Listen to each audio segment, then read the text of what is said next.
in the middle off the stick of Shalla. Goes deep into the Sarnia zone. Rogalski and Shalla go into the corner. Shalla looking to come away with it, the Whitby native. Trying to find some unopening there. Back to the left point. Crawford dumps it back in for Shalla. Now Skellett down low. Here's a nice opportunity. They score. Ivan Telegin right out in front. And well executed little tic-tac-toe by the Saginaw Spirit. And at 4:34, they take a 1-0 lead. Well, Telegin has certainly been one of the stories as far as the early portion of the season is concerned. Newcomers in the league, and that's his 8th of the season, already his 15th point, and this is 15th game in the Ontario Hockey League after being drafted 42nd overall in this year's import draft. We see the play here as you see Telegin work his way to the front of the net, and then it's just able to beat Crochane as he tried to stretch out that right leg, but Telegin was able. Crochane's maybe been a little over-aggressive playing the puck so far. There was the icing when they were on the power play. Look out. That was very close to too many men on the ice. And look out, they score! So you work on the power play for 4 minutes, 2 men, it doesn't work. And instead, Craig Hottot does a little chip behind Eddie Pasquale, and it's a tie game. The puck kind of aimlessly comes up through the Saginaw Spirit bench area. Almost too many men on the ice. And the puck just kind of slides through, and Hottot is able to chip it by Pasquale for his 2nd of the season. The linesman was counting Spirit players, right. And next thing you know. And there it is, just a kind of dipsy-doodle through the 2 defensemen, and a backhand by Pasquale, and we're tied at 1. It wasn't pretty, but it counts.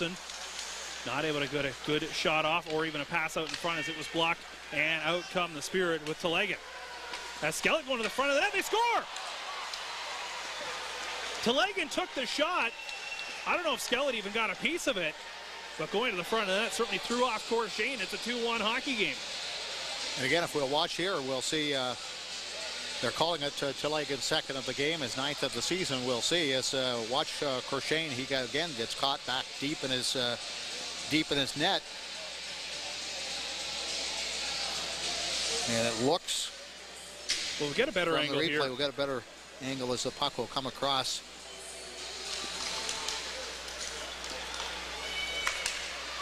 I think the puck went straight in. And gone in this 2nd period. Brodie into the middle. Now a shot taken there. They score. Josh Shalla takes the cross ice feed, and he's able to bury it, and it's a 3-1 game. Shalla with his 13th of the year off the feed from TJ Brodie, and the Spirit quickly take a 3-1 lead here at a minute 19 seconds of the 2nd period. We'll see the feed from Brodie, and a quick shot by Shalla, and Crochane beaten there, so the Spirit with a 3-1 lead. Bit of miscommunication there on behalf of the Sarnia Sting. Schwartz moves it over. Plakatis right out in front of the net, and not able to convert. It was either Mirovich or Schwartz. They were both there. Now Mirovich right out in front of the net, in tight, not able to get it up and over Crochane. Really didn't have any room to do so. Schwartz with a chance, he scores. One too many chances for the Saginaw Spirit. Jordan Schwartz will get it, and with 6:45 to go in the 2nd, it's now a 4-1 hockey game. And that's Schwartz's 6th of the year. As Terry indicated, again, as was the case earlier in the 1st period, the Sting having all kinds of opportunities to get the puck out.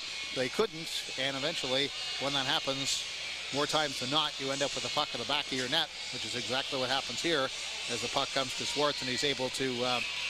actually, even in that stretch, as you mentioned, in January, have a home and home. Right, the 29th to 30th, I think it is, a Friday. I presume that's a Friday, Saturday. Indeed, and now we've got our scrap. This is going to be Trocheck and Campagna. 2 rookies going at each other. These two, I think, have maybe a little bit of history of, I think, cross-paths previously. Look, helmets have come off. Visors have come loose as well. And a very spirited bout. No pun intended. Good job by both. These two actually, if... One fellow from Ohio, the other from Pennsylvania. And I thought I saw these two have actually words in the warm-up. Whether it was, hi, how are you? Or would you like to have a little discussion later on in the game? But you've got a Pittsburgh guy and an Ohio guy. That's right. Would you like to go about the midway point of the 2nd period? How about 11:22 to go on the clock? And I think Campagna, as he went to the box, saying, okay. Trocheck is holding he's shaking his right hand, so I think he got a little bit of helmet a couple of times. His visor came off. He's looking at the helmet, looking at the visor, saying, all right, does this go back together? Burbage, the former Windsor coach, who's an advanced scout for the Kitchener Rangers. Look out right off the draw, Kerbashian and Filman. These two have the history. Remember, it was Filman who ran Kerbashian back in the October 3rd game, and they went right off the face-off. They didn't even bother trying to take the opening or the face-off. The puck was dropped, and they just counted 2 steamboats, and away they went. If they even counted 2 steamboats. If they even got that high. So our second scrap. Filman's got a little bit of a impression of his behind in the box there. He's been below us directly so often tonight. There's the couple penalized Sting players in the penalty bench below us to our right. Bit of a mismatch when you consider for Kerbashian. He only had 2 penalty minutes this season before that. Puts him up to 7. His second here tonight. Here we go. Nuber and Saul. We knew this was coming. Plakatis was lined up in between them. He just got out of the way. And Nuber will get the takedown. Not a whole lot connecting on those two. I think I preferred the first one between Trocheck and Campagna. That one was pretty tame. Saul is being sent to the room. Both of them so likely will get misconducts, I guess, maybe fighting and a misconduct each. As they were both sent right to the room, which indeed would result in some extras being handed out. 5 and 10 apiece. That would be the presumption if they go directly to the room. Trocheck will park himself in front of the net. Underwood waits for it. Goes on to the far side, spinning away from the check of Preisinger with Schwartz. Trocheck makes one move now. Cross ice feed. Walsh waits, centers it out in front of the net, and that was deflected just wide. Back out in front. Still bouncing around as the Spirit trying to see if they can knock it into the deflection.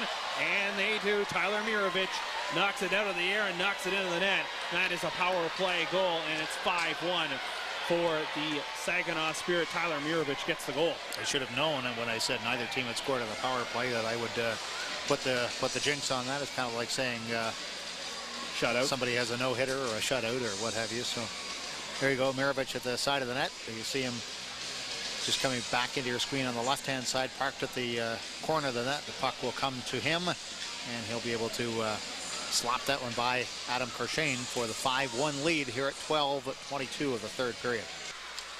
Went off the stick of Brodie and actually broke the stick. But coming back the other way is Plakatis. Goes to the front of the net. Look out, bouncing puck, scores.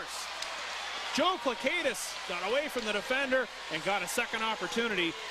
And it's 6-1 in favor of Saginaw. And they were down a man on that rush as TJ Brodie had broken his stick. 2 goals in a matter of 14 seconds, and the Spirit take the 6-1 lead on Plakatis' 4th of the year.